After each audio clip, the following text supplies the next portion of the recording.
Hello and welcome back to the Political Opinions podcast, where every opinion is given equal footing and political tolerance and debate are given their proper attention in a world where both are on the decline.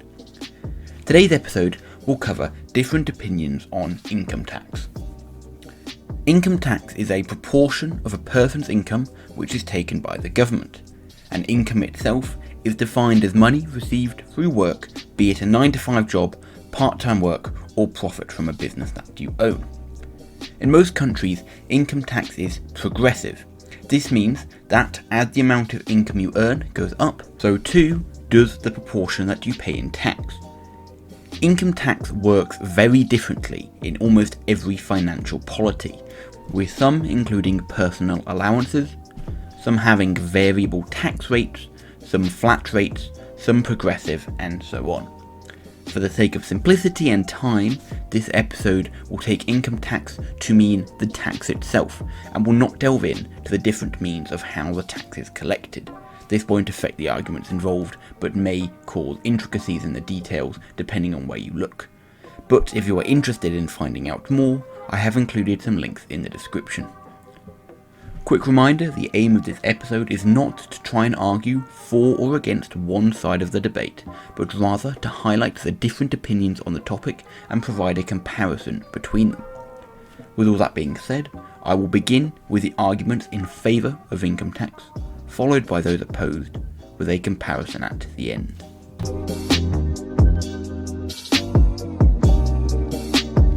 When looking at arguments in favour of income tax, there are many avenues you can come from. The first of which is on the question of who actually has the right to the income. And for some, they will argue that incomes are not inherently owed to the individual who has worked to receive them. Rather, these incomes exist due to the structure that these people operate in. For example, a banker earns more than a scientist does on average. However, a banker does not necessarily work harder than a scientist. They do not necessarily do more. They are not necessarily smarter. In fact, some would argue it's the complete opposite. Instead, the reason that they earn more is because of the market that they work in. Put simply, the banking industry makes more money and has more money circulating within it, and as such, higher wages can and therefore are paid. This argument is essentially used to disagree with the idea that income tax is theft, because your income isn't solely down to you, and thus the government, which likely played a part in either fostering or helping to maintain the market through, for example, maintaining peace, to some has the right to take a proportion of that income off of you. Now, these arguments disagreeing with the idea that tax is slavery extend further. For example, some would argue that because you are taxed in Western countries at least by a democratic government, that tax is not slavery and it is not theft. A party runs saying it will tax more. It wins the election and therefore taxes go up. That isn't slavery to some people, but rather it is the popular will and the popular desire to pay more tax and have everyone pay more tax, or at least a proportion of people pay more tax in order to fund public services. That is a choice by the people, and it's not an arbitrary government that you have no say in how they operate, taking money away from you. Some also believe that income tax is good because it can help provide free services. This is a comparison between states like the USA and the UK, and there are those who prefer the UK system because although far more income tax is paid by almost everyone, as a result there are more public services available, with the most commonly cited one and the most prominent one being the National Health Service. In America, each family on average spends $20,000 a year on health insurance and healthcare costs. In the UK, yeah, you pay more tax, but the amount you spend on healthcare is minimal, being it only prescription charges and, if you're an adult, dentists and opticians, for example. Some people therefore prefer higher income tax, given that income tax is often the highest revenue generating form of tax a country can have, as it provides better services, and argue that these services are essential and negate the cost of paying more tax. Some also argue on this idea of services that if you use any form of state service, you are agreeing to pay tax for it. Nothing in this world is free, especially ones that have a financial value behind them and at least cost money. and as such you cannot just have something for free. If you want a chicken sandwich, you have to pay for it, because you have to pay for the labour behind it. You have to pay for the chicken, the bread, and whatever else is stuffed into it. The fact is that in most societies, you have to pay for it. The fact that there isn't crime rampant everywhere because of a police. The fact that a foreign nation hasn't invaded you because there is an army. The fact that your kids can all go to school because there is free education. And in the UK, for example, the fact that there is free healthcare is all paid for by taxes. Therefore, some people argue if you use any form of public service provided by the government, you therefore have to pay tax for it. The roads that you drive on, the water from your taps, the pavements that you walk on, the heating that keeps you warm, all come from infrastructure that was built and paid for most likely by the government. Yes, although there is privatisation, the government still subsidises and funds large amounts of public services, and therefore, again, you are liable to pay for it. This idea is known as the social contract. Now, another argument in favour of income tax is that it is a progressive tax. Some taxes, such as VAT, which is value-added tax, or it's known as sales tax in the USA, are regressive because poorer people pay a higher percentage of their income on the tax. If you have £100 in your bank account and you buy something that has £10 tax, that's 10% of your money going. However, if it's a £200 bank account, it's only 5% tax. However, with income tax, it is the opposite. The more you earn, the more you pay, and as such, income tax is a very highly progressive tax. The money is mostly paid for by richer people, and the effects are most commonly felt by poorer people because they are the ones who rely most on essential public services, for example, free healthcare in the UK. And as such, many people view this as a positive thing because it helps to effectively redistribute income and provide more equal services and access to services for everyone.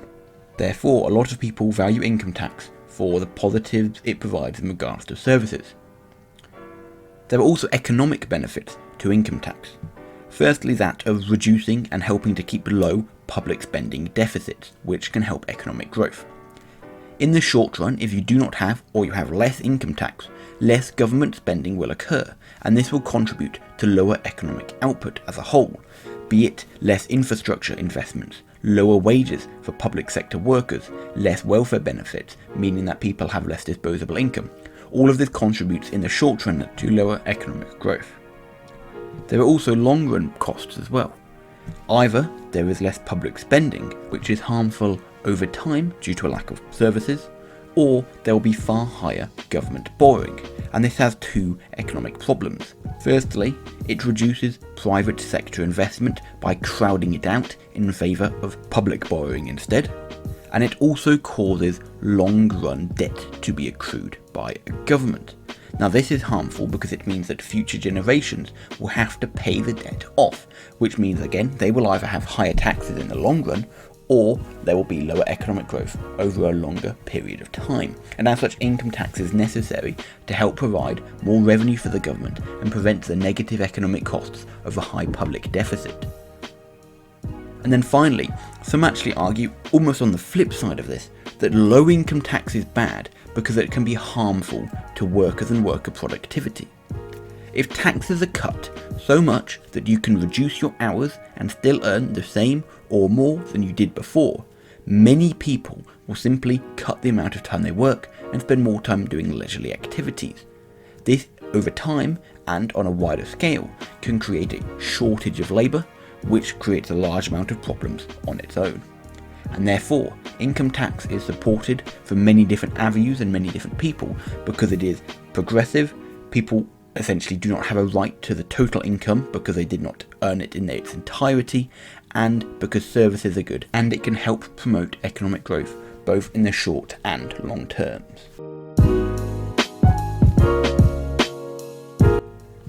Now on the arguments opposed to income tax. Firstly, a big area of controversy with income tax, alongside most other taxes, is a lack of choice.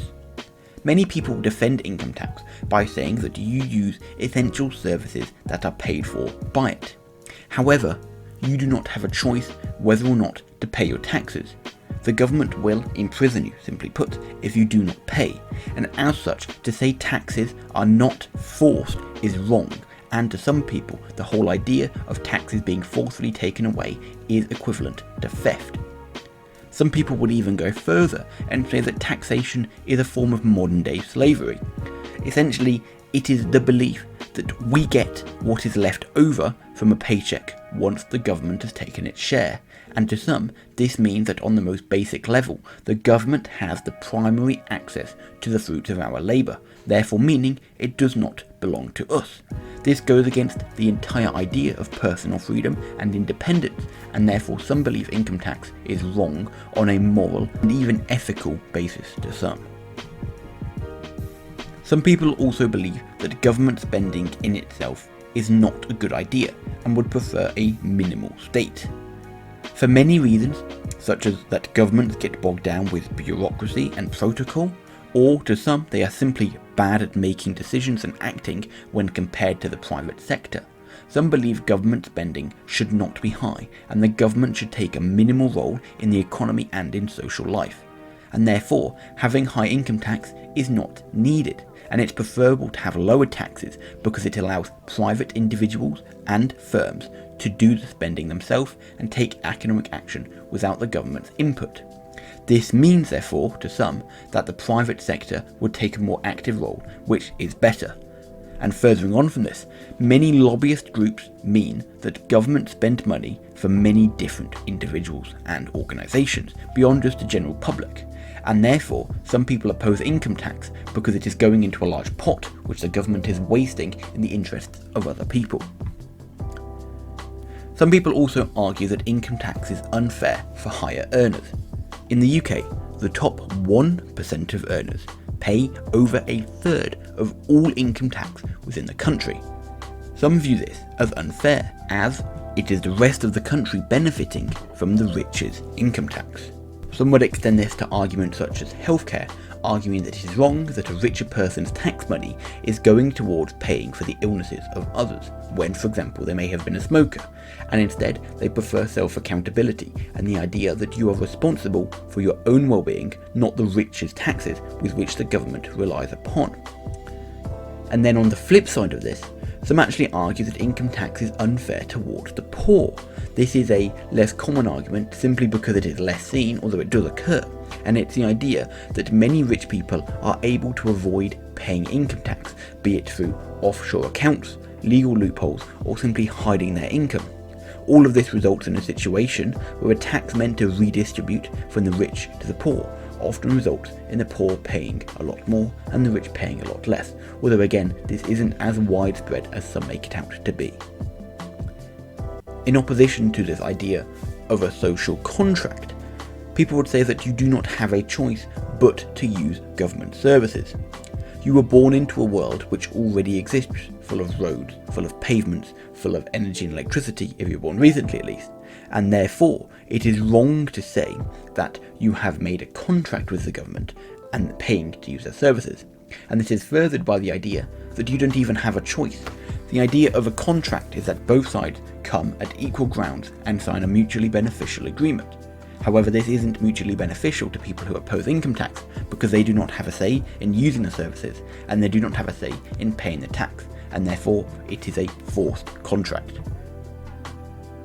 Some also argue that instead of redistributing from rich to poor, it is better to have no tax, promote high wages and increase self-dependency.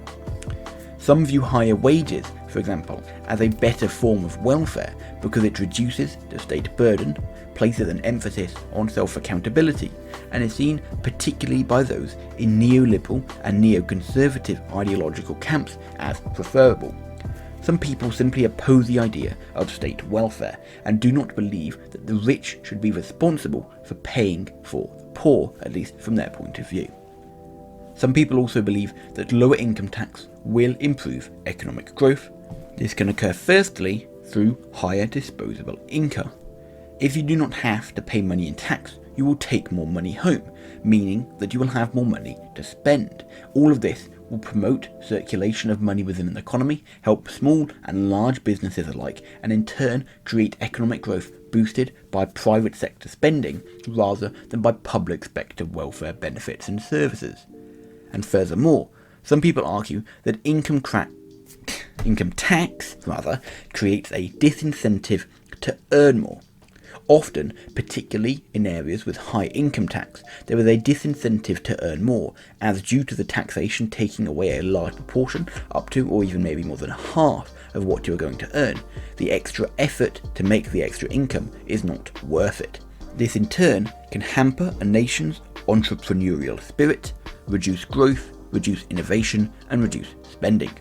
And therefore, to some, reducing or removing income tax can create economic incentives, encouraging people to work more, invest more, and help the economy grow.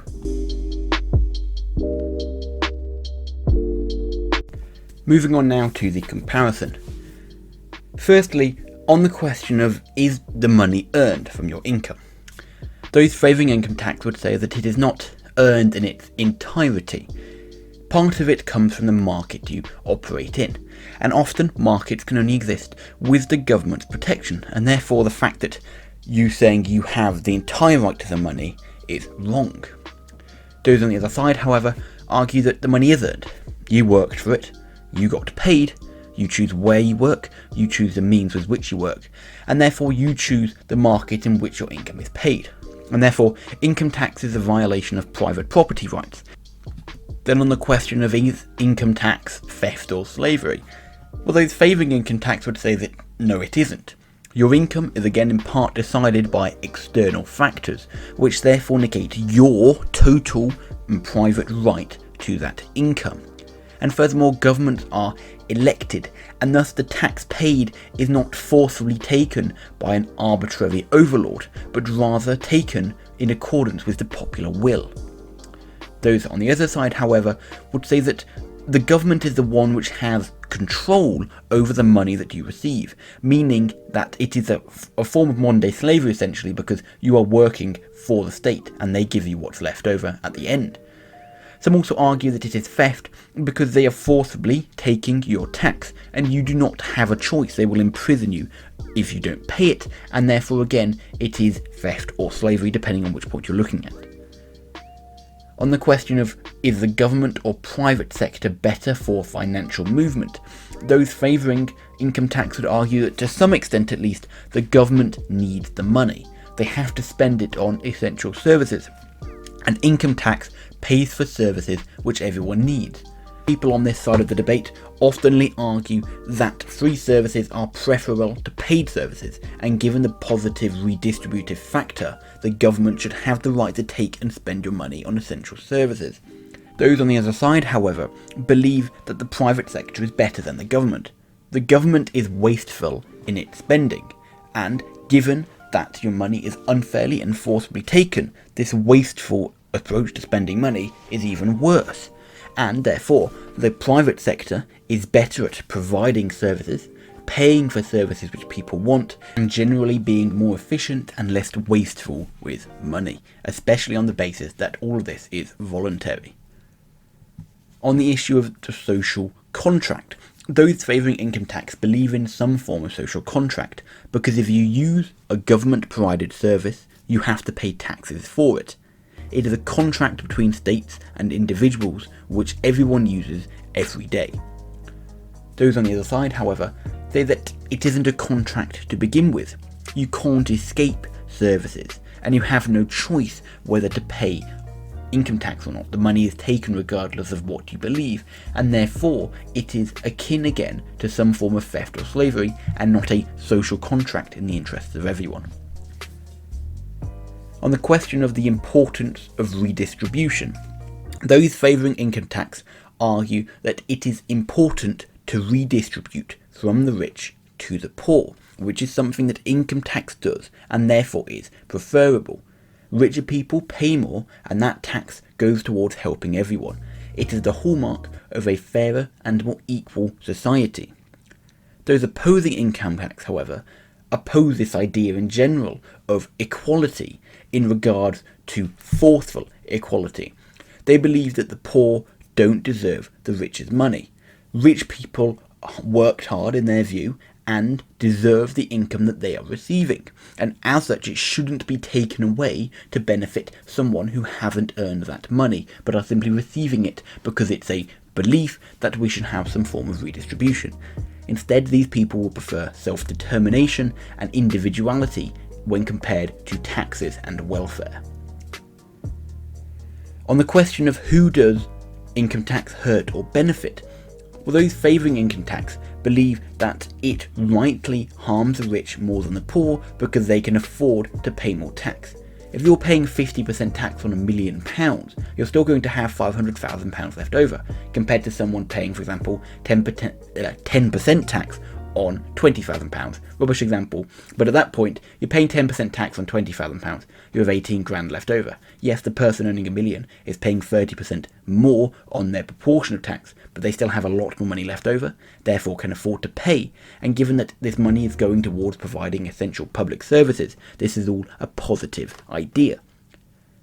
Those on the other side, however, say that it unfairly targets the rich.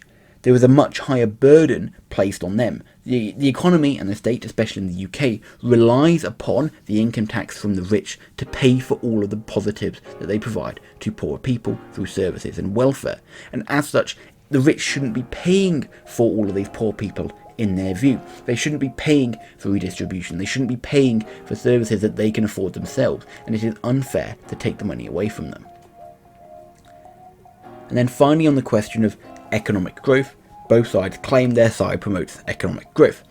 Firstly, those supporting income tax argue that it promotes growth through allowing government spending in the short term to occur, which increases infrastructure investment, which provides higher wages, and in general more government spending is considered a good thing for the economy. It prevents, in the long run especially, large public deficits, which can, in the long run, stifle growth if a country can't afford to pay for them. And it also can lower worker productivity from not having income tax because they take more leisure time. Therefore, all of this means that income tax can provide and can promote sustainable long and short-term growth. Those on the other side, however, argue that income tax harms economic growth. Firstly, and mainly, it reduces incentives to work harder and earn more money. It can cut the entrepreneurial spirit, it can lower investment and consumption, and can harm the economy. People don't want to work harder knowing that that money will simply get taken away in tax. And therefore, these people would instead advocate for lower income tax, higher disposable income, and more private sector spending instead.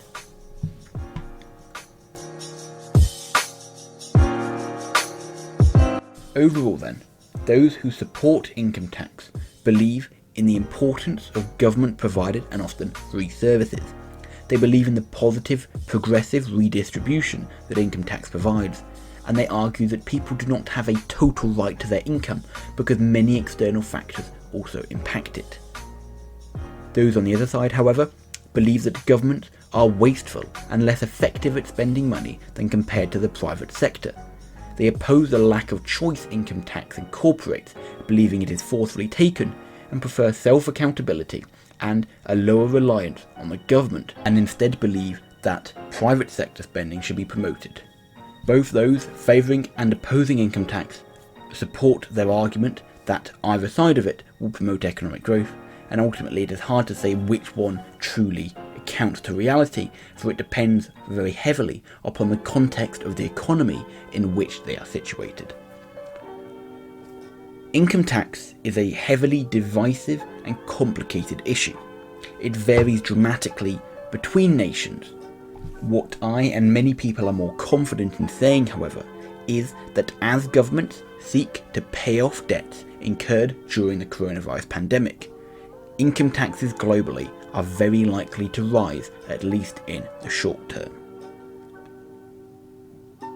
Ultimately though, what do you think on this topic? Do you think we should have income tax, and if so, how high should it be? Or are you opposed to the idea of income tax and instead prefer private sector spending? And from my point of view, is there anything that I missed, got wrong, or could do better? Let me know in the comments or on Twitter, and be sure to check back on Monday for another episode. Thank you for listening, and hope to see you all soon.